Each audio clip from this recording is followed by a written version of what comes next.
And what did the Democrats do? They came along and they ended both of them, and they hired back many of the people that we fired. We fired people and replaced them with great loving people. But we fired people who were sadists.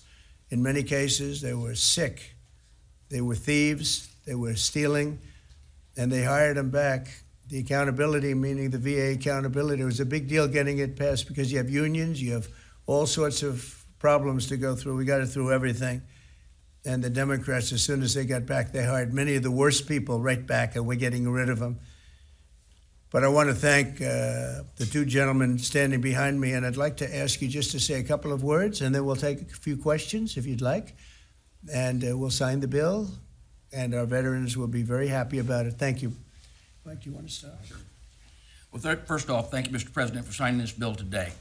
Let me tell you that not only this bill, which will help make sure that those veterans have got themselves in a situation where maybe they would be foreclosed on, it gives them just a little bit extra help without the government going into a banking business like what we had with the previous administration. I also want to say thank you too, though, for appointing Doug Collins as our secretary for the VA. As chairman of the VA, having the opportunity to work with Doug, one, because we worked together before, but he has the right attitude, and the attitude is the VA is not about bureaucracy. It's about the veterans, and we want to keep it that way. That doesn't mean we don't have a good workforce. What it means is that workforce is focused on the veterans, not on making sure that the VA grows, but making sure that the VA does the job it's supposed to do. And thank you, Mr. President, it's your leadership that allows that to happen. Thank you, everybody, for coming here today. Thank you, Mr. President, for hosting us here. I'm the longest serving enlisted member of the United States military to ever get elected to Congress in the history of our nation. And I'm unequivocally stating right now that President Donald J. Trump is the most positive, pro-veteran president in the history of this country. And so he backs up his words with deeds, and this is another example of how President Trump is taking care of our veterans. So, sir, I'm very thankful for you, for your leadership, and let's get this thing done and get our veterans into homes. So God bless you, and God bless the United States. Thank you. Thank you. Let's sign first, and we'll take a couple of questions. Yes. And get it done. We've been waiting a long time. And I do want to commend Doug Collins because I hear he's doing a fantastic job. He's done an incredible job.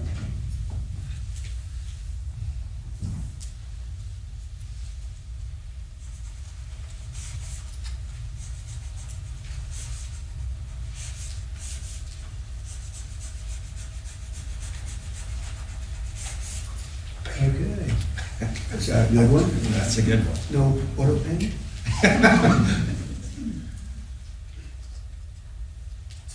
It's a very important bill, and we want to thank everybody for the great help, but in particular, you two guys have done a fantastic job. Thank you very much. Okay, take a pen. Take a pen. Take another pen. And we'll take them and give them to the other people to help. Okay? Very well. Okay, questions? Mr. President, you said that higher interest rates are making it harder for veterans to refinance. There's a stronger than expected GDP report this morning. What do you say to analysts who worry that lowering interest rates would actually lead to inflation? Well, if that happens, then we just raise them.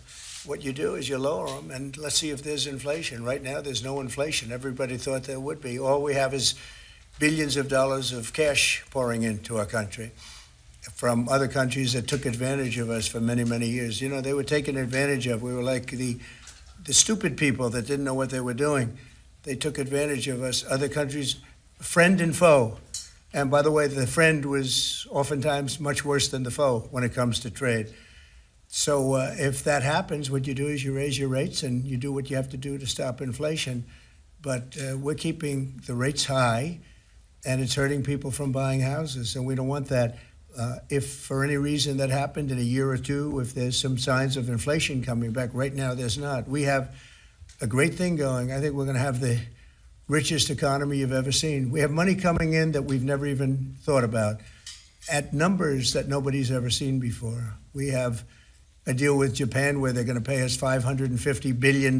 We have a deal with Europe where they're doing $750 billion plus $400 billion plus $300 billion. And many other countries, it's likewise, you know, relatively, those are two big ones. But likewise. So we have a lot of money coming in, and we have no inflation, and we're very strong, and we should be lowering the rates. You know, each point that this gentleman keeps up costs us $365 billion a year. Think of that. 1 point, $365 billion. If you bring it down a point, we save 365. We should be the lowest interest rate, and we're not. We're 38, number 38, because of the Fed. It's all because of the Fed. He's done a bad job. Now, he's got a meeting today, but I call him too late. You know, he's always too late. Even if he does it today, probably won't. I hear they're going to do it in September, not today. For what reason? Nobody knows. But Europe, as you know, cut their rates 11 times in the last short period of time. But the good news is we're doing better than anybody anywhere in the world. Nobody's doing anything even close to us, even with the higher rates. The higher rates do affect housing, though, because people can't go out and get a loan or refinance their house. And it would be nice to have them be able to do that. That would be just another check of a box. That would be very important. Yeah, please. Mr. President, you mentioned today that India, in addition to its 25% tariff rate, would pay an additional penalty because of its support of Russia. What is that additional penalty? And are other countries facing the same threat? Well, we're negotiating right now, and it's also BRICS. You know, they have BRICS, which is basically a group of countries that are anti the United States, and India is a member of that, if you can believe it. It's an attack on the dollar, and we're not going to let anybody attack the dollar. So it's partially BRICS, and it's partially the trade, this trade situation. It's the deficit. We had a tremendous deficit. So, as you know, Prime Minister Modi's a friend of mine, but they don't do very much business in terms of business with us. They sell a lot to us, but we don't buy from them. You know why? Because the tariff is so high. They have one of the highest tariffs in the world. Now, they're willing to cut it very substantially, but we'll see what happens. We're talking to India now. We'll see what happens. It doesn't matter too much whether we have a deal or whether we charge them a certain tariff, but you'll know at the end of this week. August 1st is a very big day for this country because money is going to pour into the United States like we've never seen before. Yes, ma'am. Thank you, Mr. President. Senator Hawley introduced legislation that would ban members of Congress from owning or trading individual stocks. It extends to the president and the vice president. Are you in favor of that legislation? Well, I like it conceptually. I don't know about it, but I like it conceptually. And, you know, Nancy Pelosi became rich by having inside information. She made a fortune with her husband, and I think that's disgraceful. So in that sense, I'd like it, but I'd have to really see I study these things very carefully, and this just happened. So I'll take a look at it. But conceptually, I like it. And what I do think is Nancy Pelosi should be investigated because she has the highest return of anybody practically in the history of Wall Street, save a few. How did that happen? It happened by she knows exactly what's going to happen, what's going to be announced. She buys stock, and then the stock goes up after the announcement's made. And she ought to be investigated. Mr. President, Harvard is reportedly willing to settle with you for $500 million. Is that enough? Well, it's a lot of money. We're negotiating with Harvard now. They would like to settle, so we'll see what happens. Mr. President, what is America's debt to our Afghan war allies that kept our veterans safe over there? There's been some talk about sending a lot of them back. No, Would you let our administration do that? We know the good ones, and we know the ones that maybe aren't so good. You know, some came over that aren't so good. And we're going to take care of those people, the ones that did a job, the ones that were told certain things. A shame what happened. One of the most disgraceful episodes in the history of our country. The way we left Afghanistan was just a disgrace.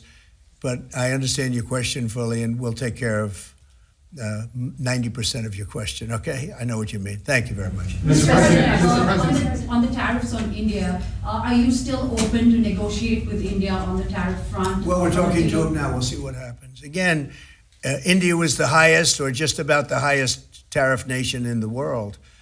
And one of the highest, 100 points, 150 points or percentages. So India was one of the highest in the world. They had won 175%, and higher than that. You know, who's another higher one is Canada. They've been charging our farmers 200%, 300%, 400% for years, and nobody did anything about it. But India is one of the highest, so we're going to see. We're negotiating with India right now. Cash Patel reportedly found burn bags of Russiagate materials, and we'd love to get your thoughts on that. He said what? Burn bags of Russiagate materials I don't that know FBI that. supposedly found. I don't know that. I don't know what you mean by that statement. Say. Bags full of Russiagate A documents. burn bag. I thought you said Well, appointed a man named Burn Bag. Go ahead. You got to speak up. Thousands of documents in these bags, supposedly burn bags of the FBI in the secret room. Well, I want everything to be shown. You know, as long as it's fair and reasonable, I think it will be shown and it should be shown. And I think he feels that way, and I think Pam feels that way. But it's got to be, it's got to be stuff that really doesn't hurt people unfairly, because you have so many people involved. And if they can do that in a fair way, I think it's great. I think it's really great. The whole thing is a scam. It's a scam set up by the Democrats, and they love talking about it. But I would like to see people exposed that might be bad, and we'll see how that all works out. But it's getting to be very old news. You know, if they had anything, they would have done it the week before the election, because they were losing by a lot. If they had anything, they would have done it. They controlled the file. The Democrats controlled it. Comey and all this, sleazebags, every one of them that you read about all the time. And I guess they've got some problems now having to do with yet a different scandal, very big one. But they control that file. So I would think that if they would have had something in the file, they would have released it about a week before the election, maybe 2 weeks, right, Brian? Go ahead. Mr. President, welcome home, by the way. Thank you very much. Good to see you. It was a great trip. It was an amazing trip. Look good. For the country. For me, it was okay, but for the country, it was an amazing trip. Go ahead. It was. Many parents are preparing to send their kids back to school in a few weeks. Now, this will be the first time they've gone back to school under the second administration for you. Now, the previous administration labeled a lot of parents domestic terrorists for showing up at school board meetings. What's your message to parents now as they return their kids to school, knowing that they have the support of you? Well, the beautiful thing is, as you know, we've gotten rid of the woke. Woke is gone, and I think pretty well buried. We're going to make sure it's buried. But the parents are now taking over the school boards. They're getting rid of these people that probably didn't like the children very much based on what they were doing. And it's a big difference. And, one of the other things, and I keep watching these talking points that the Democrats have, they say, oh, prices are up. No, prices are way down. Fuel is down. Groceries are down. Things like eggs are way down. When I came in my first week, the eggs had gone up like 4 or 5 times. Nobody had ever seen anything like it. And they were hitting me about eggs. I said, I just got here. It was one of my first maybe my first news conference. And we have eggs down now to a point where they were actually lower than even before. So I just want everyone to know prices are way down, and that's a big thing. Groceries, everything. If you look at fuel, $2.35 a gallon, a lot of that. But we actually had 4 states where it's down $1.99, $1.99, as opposed to $3.50, $4, and it went up a lot higher than that.